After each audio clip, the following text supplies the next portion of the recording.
केंद्रीय मंत्री राव इंद्रजीत सिंह व विधायक लक्ष्मण यादव के गुर्गे काट रहे हैं अवैध कॉलोनियां।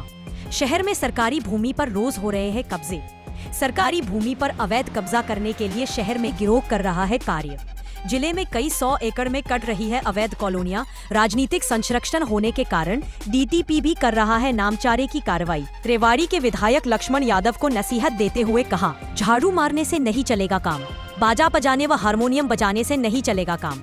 शहर के 100 लोगों के नाम नहीं बता सकते विधायक लक्ष्मण। ना विधायक किसी को जानता और ना ही जनता विधायक को जानती। विधायक की नहीं सुनते अधिकारी इसलिए नहीं सुनते कि नहीं है कोई अहमियत। समझ नहीं आ रहा आखिर हुई जीत कैसे। रेवाड़ी हरियाणा से हमारे जिला संवाददाता भानु शर्मा की रिपोर्ट।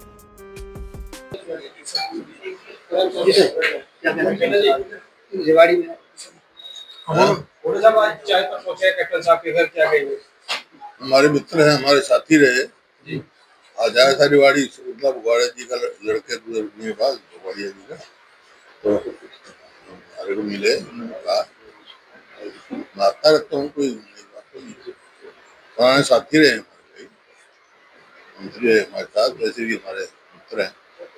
इन्होंने की 25 तारीख को रैली थी, क्या उसको कोई जान उसमें आ पाएगी इस रैली के माध्यम से? कहाँ रैली? इन्होंने तो रोहतक की रैली करी है। खोदा पार निकली थी यार। कई राज्यों के अंदर चुनाव होने हैं, बिहार के अंदर भी चुनाव होने हैं। कांग्रेस अपने आप को इस समय किस पायदान पर देख रही है? मजबूत है कांग्रेस। बिहार में आप देखना, जो महागठबंधन उसकी सरकार बनेगी जिसमें कांग्रेस शामिल है। वो सब प्रदेश अध्यक्ष के लिए चल रही है, कब तक फाइनल होने वाला है? 3-4 नाम अभी लाइमलाइट में है, कब तक फाइनल हो जाएगा? मेरे को कोई इल्म नहीं है, तो हाईकमांड फैसला करेगी जो करेगी। देखिए, राहुल जी ने भी अभी इशारा किया कि इस बार जो प्रदेश अध्यक्ष बनाएंगे वो यूथ में से चुना।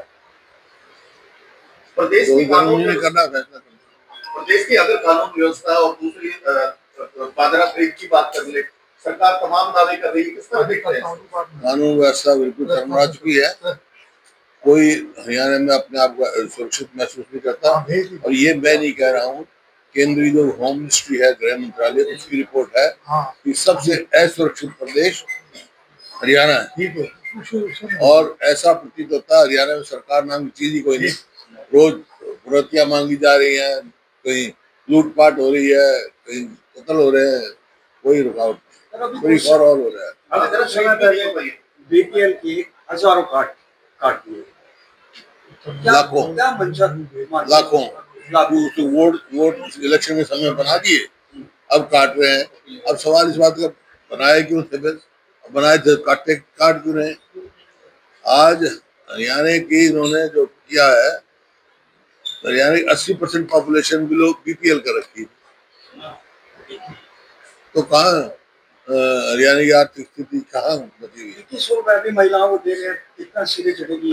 2100 रुपए जो महिलाओं को देने की बात है, 1 लाख रुपए से कम नहीं बनवा। ये क्या हुआ? बीपीएल को देना चाहिए सबको, ये क्या हुआ? इन्होंने इनका आप घोषणा पत्र देखोगे तो इन्होंने कहा सारी महिलाओं को देंगे। 1 साल हो गया, 1 साल का ब्याज और उसके बाद देंगे। आप कह रहे हो कांग्रेस मजबूत है, हरियाणा में भी कांग्रेस मजबूत थी, चुनाव हार गई, तभी आवाज उठी कि टिकट वितरण में गलती है, क्या कहेंगे? प्रजातंत्र भाई, हार जीत तो सरकार एक की बनेगी, जो विपक्ष में रहेगा। लोगों ने पूरा समर्थन दिया। एक वोट चोरी का मुद्दा बड़ा गरमा रहा है आजकल, राहुल गांधी लगातार इस मुद्दे को उठा रहे हैं। कर्नाटक में दिखाया, सारी प्रेस के सामने दिखाया। और जब आपके सामने नंबर 1 हरियाणा कहा जाता था, आज किसान का बाजरा नहीं खरीदा जा रहा है, सरकार मुआवजा नहीं दे, किस तरीके से? ना बाजरा खरीदा जा रहा है, ना धान भी जो है 400 रुपए प्रति क्विंटल कम मिल रहा है, बाजरा भी 1000 रुपए कम मिल रहा है। जो वायदे खोखले हैं सरकार के, किसान के हित तो है ही नहीं। बेटी बचाओ बेटी पढ़ाओ बहुत बड़ा नारा था सरकार, लेकिन आज आए दिन हम देख रहे हैं क्या दुर्दशा। अब देख रहे हैं हम, जो हमने कॉलेज बनाए थे महिलाओं के, उनका स्टाफ ही नहीं है। 50% जो है जगह खाली पड़ी है यूनिवर्सिटियों में। जैसे महिला यूनिवर्सिटी बनाई हमने, महिला मेडिकल कॉलेज बनाया कानपुर में, 50% स्टाफ खाली है। कितनी उनकी जो है जाती है आउटपुट। अभी अब ये मुख्यमंत्री जी का बयान आया कि हरियाणा में 1 साल के लिए ट्रायल पर गुटखा पान मसाला जर्दा, गुटखा पान मसाला जर्दा 1 महीने के लिए बंद, 1 साल के लिए 10 लाख रुपए की पेनल्टी और 1 साल तक की सजा का प्रावधान इसके अंदर। 1 साल के बाद खोल देंगे, क्या लगता है? 1 साल का मतलब क्या, 1 साल के बाद खोल देंगे? तो साहब हमने भी लोगों से बात की, उनका कहना है यहाँ प्रोडक्शन होती है, अगर उसे बंद नहीं करेंगे तो निश्चित रूप से वही मतलब जिस तरह पहले जब यहाँ शराबबंदी हो गई थी तो सरकारी संरक्षण में शराब की स्मगलिंग शुरू हो गई, जब ये शुरू हो जाएगी। भाजपा का अगर पहले 1 वर्ष करीब सरकार को बने हो गए, अब किस तरह 1 साल को इसको देखते हैं? कोई उपलब्धि है सरकार की? कोई उपलब्धि नहीं। आप बता दो, आप रेवाड़ी में रहते हो ना जी, एक काम बता दो रेवाड़ी का सरकार ने किया हो, 1 साल नहीं 11 साल में किया हो। हम बता देंगे, हमने यूनिवर्सिटी बनाई, हमने सैनिक स्कूल बनाया और सारे बाईपास बनाए, रोड बनाई, रेलवे लाइन से जोड़ा रोहतक से रेवाड़ी। इन्हें एक काम बता दो भाई, एक लड़कियों कॉलेज, बॉयज कॉलेज, इन्हें एक काम किया तो बता दो। आप मेरे से इतने सवाल पूछ रही है, मेरे एक सवाल का जवाब आप दे दो, इनका एक काम बता दो। एक मिनट, बहुत काम है, हम तो सारे क्या गिनाओ। मेरा सिर्फ आपसे एक सवाल, आपने कितने सवाल पूछे मेरे? एक सवाल का जवाब आप दे दो। 11 साल में क्या किया रेवाड़ी में? एक काम बता दो, आप बताओ। तो आपको पता तो बताओ, नहीं पता तो मना करो, तो हाँ या ना तो करो, होगी काम। सर, केंद्रीय मंत्री राव इंद्रजीत सिंह दावा करते हैं कि सरकार हमने बनाई दक्षिण हरियाणा में। सरकार जो है वो MLA से बनी है, और आपको पता है जिस प्रकार से बनी है। एक बात बताओ, कभी जिस दिन 5 तारीख को चुनाव हो गया, गिनती शुरू हुई 5 को शाम को 11 बजे तो कुछ वोट निकली। आजकल तो डिजिटल का टाइम है, 6 को बढ़ गई और 7-8 को गिनती है, 7 की शाम तक वोट बढ़ गई। कहाँ से बढ़ गई भाई, कैसे बढ़ गई? कोई जवाब दिया इलेक्शन कमीशन ने? जब इलेक्शन कमीशन ने कहा कि राहुल गांधी अपना एफिडेविट दे, मगर पहले इलेक्शन कमीशन अपना एफिडेविट दे कि कोई डुप्लीकेट वोट नहीं है, कोई बोगस वोट नहीं है, कोई वो नहीं है, दे दिया अब तक। बेरोजगारी और ओलावृष्टि या बाढ़ के लिए जो मुआवजा दिया गया, क्या मुआवजा दिया है? लोगों को 4-4 साल की ये प्रधानमंत्री फसल बीमा योजना 3-3 साल पहले है। ये फसल बीमा योजना भी जो है सिर्फ कंपनियों को मुनाफा कमा रहे हैं, प्रीमियम भी कमा रहे हैं, किसान को कोई नहीं।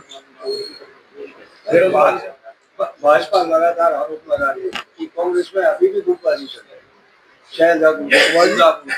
गुटबाजी कांग्रेस में कोई गुटबाजी नहीं, उनमें जरूरत है। अनिल विज का कुछ होता है, कभी बाईकाट कर देता है, कभी करता हमारे कोई गुटबाजी। बस अब एक सवाल है, इनेलो ने रैली की है आपके गढ़ के, हो गया वो तो बात हो गया, वो तो हो गया।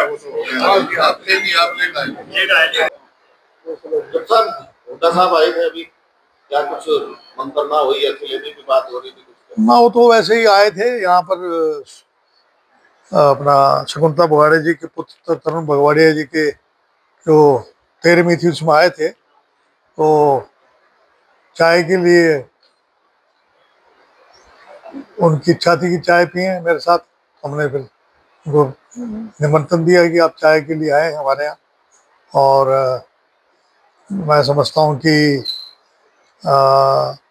पुराने साथी हैं अपने, थोड़ी बहुत गरम नरम तो चलता रहता है राजनीति में, लेकिन अब जो है वो हो गए 77 के, मैं हो गया 68 का, तो साथ भी खूब हम रहे हैं मिलके। हमने 2005 में सरकार भी बनाई थी भजन लाल जी के साथ मिलके। 2009 में भी जो है मैंने इनका नाम प्रपोज कर दिया था। तो आपस में जो छोटी मोटी जो गलतफहमी है वो चलती रहती हैं, लेकिन अब जो है हमारी कोई इनसे ना तो कोई मतभेद है, तो आज आए हैं तो मैंने उनका स्वागत किया। दोनों चीज खत्म होगी, मतभेद भी और मतभेद भी? नहीं, देखो जी, ऐसा है कि अब मतभेद होने का समय नहीं है, क्योंकि ना तो ये सत्ता में ना मैं सत्ता में हूँ। अगर सत्ता में होते फिर तो कहीं मतभेद होते। मतभेद का समय होता है जब सरकार होती है। तो उस टाइम तो कॉलेज भी बनाया यहाँ पर लड़कों का सावित्रीबाई फुले के नाम से, और लड़कों का कॉलेज भी बना यहाँ पर। उसके आज तक बिल्डिंग नहीं बना पाए। एक ही इन्होंने काम किया था, उसकी बिल्डिंग नहीं बनी। आपका पॉलिटेक्निक कॉलेज खरखड़ा में, government college, university, polytechnic college, अभी आप देख लीजिए पानी जो है उसके पानी वितरण के लिए जमीन नहीं ढूंढ पाए कहीं। भगवानपुर में ढूंढी थी, वो विरोध कर रहे हैं उनका, आज तक धरना पे बैठे हैं। 200 बेड का जो हॉस्पिटल है उसके बारे में जगह निश्चित करने के लिए आज तक ये चक्कर काटते फिर रहे हैं। कभी कोई कह रहा है कहाँ खुलेगा, कोई कभी कहते हैं कि रेवाड़ी में खुलेगा। भगवानपुर वाले धरना पे बैठे हैं और अब रोज कब्जे हो रहे हैं शहर में। आपने कल भी देखा होगा, आपको एक मैंने सुना है कि कब्जाधारी जो हैं, एक गिरोह है जो कब्जे करता है घरों के ऊपर, दुकानों के ऊपर और ज़मीनों के ऊपर हड़पते हैं। इलीगल कॉलोनी जो है इतनी ज़्यादा कट रही हैं। मैंने तो जितनी इलीगल कॉलोनी आप कट रही हैं, आप किसी रोड पे चले जाओ, आप डीटीपी जो है नाम चारे का थोड़ा बहुत कर देता है, लेकिन अवैध कब्जों से जनता भी परेशान रहती है। ना सीवर की समस्या दूर होती है, ना पानी की समस्या दूर होती है। वैसे ही पानी जो है, आप देखो लिसाना वाटर वर्क्स मैंने बनवाया था, काला का बनवाया, उसके बाद एक भी वाटर वर्क्स बना हो तो यानी कि 2014 से आज 2025 का अंत में आ रहे हैं हम। यानी कि आप लगा लीजिए करीब 13 साल हो गए। 13 साल में एक भी नया प्लांट जो है रेवाड़ी शहर के नहीं लगा। पानी कैसे मिलेगा? आबादी जो है 2014 में वोट थी 1.25 लाख, अब वोट होगी रेवाड़ी शहर की 2 लाख। मैं शहर की बात कर रहा हूँ, गांव की देहात की बात नहीं कर रहा। उस टाइम 1.25 लाख थी, आज 2 लाख वोट है। यानी कि आबादी जो है, शहर की आबादी 4 लाख के करीब है और पानी उतना ही है। पानी कहाँ से मिलेगा? सौर ऊर्जा का अगर इस्तेमाल करते तो लोगों को जो है ये बिजली का संकट ही नहीं रहेगा। सौर ऊर्जा का कहाँ इस्तेमाल किया है? सेक्रेटरी में कर लें, शुरुआत वहीं से कर दें। पानी की अगर बात कर ले, पहले तो आप पानी की बात कर रहे तो अभी विधायक जी कह रहे हैं कि ये महकमा तो आपके पास था और आपने इस क्षेत्र की भी प्यास नहीं बुझाई। आप मेरी बात सुनो कि लक्ष्मण सिंह तो सिवाय झाड़ू मारने के उसको कोई काम नहीं। मैंने जो है कम से कम 20 माइनर बनाए। खटावली माइनर बनाया, रामगढ़ माइनर बनाया, गोकलगढ़ माइनर बनवाया, कालूवास माइनर बनवाया, मुंडिया खेड़ा माइनर बनवाया, बूढ़पुर माइनर बनवाया। आपका जो है इसके अलावा मीरपुर तक जो है खटावली माइनर बनवाया। और हर गांव में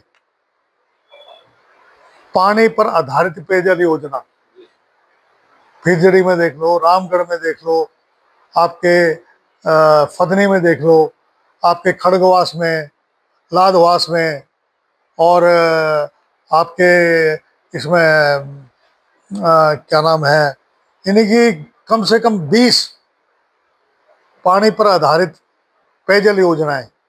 गिंदोखर में बनवाया, गिंदोखर में मेरे याद आ रहा है। तो बूढ़पुर में जो है लिसाना से पानी आता है।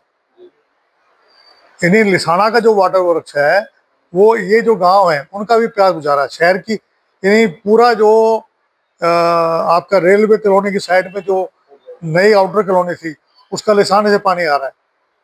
नहीं पहले पानी कहाँ था? सीवरेज सिस्टम कहाँ था पहले? सीवरेज 89 में जब मैं एमएलए में बना तो पानी का यानी 15 मिनट पानी आता था, और जब 2014 में गया जब 1-2-3 घंटे पानी आता था, 2 टाइम पानी आता था। आज 1 टाइम पानी आता है, वो भी 1 दिन छोड़ के पानी आता है।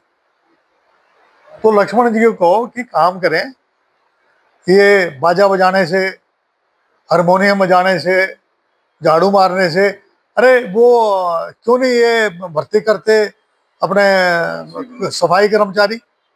सफाई कर्मचारी अगर भर्ती कर दें ये तो दिक्कत ही ना रहे। यानी कि इस व्यक्ति ने ये रेवाड़ी के 100 नाम ये बता दे और गांव मोहल्ले में ये बता दे कि फलाने जगह इसका वर्कर गया है, वहां है। मैं आपको आंख बंद करके मेरी आंख बंद कर लो और मुझे रेवाड़ी के कहाँ कौन से गांव में जाना है, मेरा वर्कर कहाँ रहता है, मेरे कार्यकर्ता कहाँ रहते हैं, मुझे गांव गांव के बारे में पता है। रेवाड़ी शहर में मौजूद आदमी सबको जानता हूं मैं, ना यो किसी ने जाने ना इन्हें कोई जाने। किसी को काम पड़ता है तो मेरे पास ही आते हैं लोग, यहाँ इसकी सुनता ही कोई नहीं है। हालत ये है। क्या वजह है, क्यों नहीं सुन रहा इसके ऊपर? इसलिए नहीं सुनते कि अगले की मैं कोई अगर काबिलियत होती तो कोसली से यहाँ क्यों आता। एक जो आदमी जिसको कोसली में रिजेक्ट कर दिया था वो यहाँ आ गया और यहाँ के लोगों ने जो है पता नहीं किस लहर में, पता नहीं ये वोट चोरी हुई है क्या हुई है, मुझे समझ में आई नहीं बात कि यानी कि जिस दिन ये इसको सर्टिफिकेट मिला है 50 आदमी थे इसके साथ। शहर के लोग खुद ताज्जुब कर रहे हैं कि भाई चिरंजीव चुनाव कैसे हार गया। कैप्टन साहब, जो कब्जे हो रहे हैं, अवैध कब्जे हो रहे हैं, किसके आशीर्वाद से हो रहे हैं? कैसे? भूमाफिया भी अब बात कर रही थी, भूमाफिया है कौन, किसके हैं ये भूमाफिया? ये जितने भी राव इंद्रजीत सिंह जी के जो गुर्गे हैं, लक्ष्मण के गुर्गे हैं, ये लोग कर रहे हैं। इनको इनका पॉलिटिकल इनको सहारा दिया जा रहा है, संरक्षण दिया जा रहा है। आप मुझे बता दो कि आप जानते हो जो लोग काट रहे हैं, मुझे बताने की जरूरत है क्या है? अभी आप प्रदेश अध्यक्ष की बात कर ले कैप्टन साहब, आप बहुत अनुभवी है। पहले नरेंद्र जी का नाम चला, अब अपने चिरंजीव राव जी का नाम चल रहा है। आपका काफी अनुभव राजनीति की क्या था, किस तरह देखते हैं क्या आप लोग? यार मैं कोई जोशित हो नहीं, लेकिन इतना जरूर कह सकता हूँ कोई ना कोई तो बनेगा भाई। अब वो हाईकमांड डिसाइड करेगी। चिरंजीव का नाम कहाँ चल रहा है, किस स्टेज पर? नहीं, ऐसा है कि नाम उसका भी है, मेरा भी नाम है, नरेंद्र का नाम भी है और दान सिंह का नाम भी है। तो जिनमें से कोई भी बन सकता है। बनेगा अहिरवाल से, ओबीसी से बनेगा, ओबीसी का बनेगा। और क्योंकि अहिरवाल में 11 में से 10 सीट हमने खोई हैं और उसका कारण भी यही रहा है, हमारा सरकार नहीं बनने का कारण भी ये रहा है कि अगर ये 10 सीट हम जीत जाते तो 37 तो हम जीत ही गए और 10 और जीत जाते 47 हो जाती। कहीं लगा है कि ये ओबीसी को दरकिनार करने का ये नतीजा था? ओबीसी नहीं, पूरे ये जो अहिर बेल्ट है, हमारी अहिरवाल बेल्ट है, जो हमारे यहाँ के लोग हैं 10 कॉन्स्टिट्यूंसी जिसमें 36 बिरादरी के लोग हैं। कोई अकेले अहिर तो रहता नहीं यहाँ, लेकिन अहिरवाल के नाम से वो लोग बोलते हैं। लेकिन यहाँ चाहे कोई भी लोग हो, सबकी अनदेखी हुई थी, इसलिए हमने खमियाजा भुगतना पड़ा। तो कल साहब चुनाव के समय ओबीसी के राष्ट्रीय अध्यक्ष आप थे, चुनावों के समय ओबीसी के राष्ट्रीय अध्यक्ष थे आपने उस समय संगठन भी खड़ा नहीं किया। नहीं, आपको किसने कह दिया कि जब मैं जब 2014 के अंदर मैं कहाँ था? नहीं, अभी जो 2025 मैं तो 2022 में बनाऊं, 2025 के चुनाव, 24 के चुनाव, 24 में संगठन कैसे नहीं है? हमारे यहाँ वीर सिंह प्रधान है, अपना इसका शहर का और देहात का मुंडनवास, धर्मवीर मुंडनवास है अध्यक्ष और ब्लॉक अध्यक्ष सब जगह हमारे हैं। आपको नॉलेज नहीं है?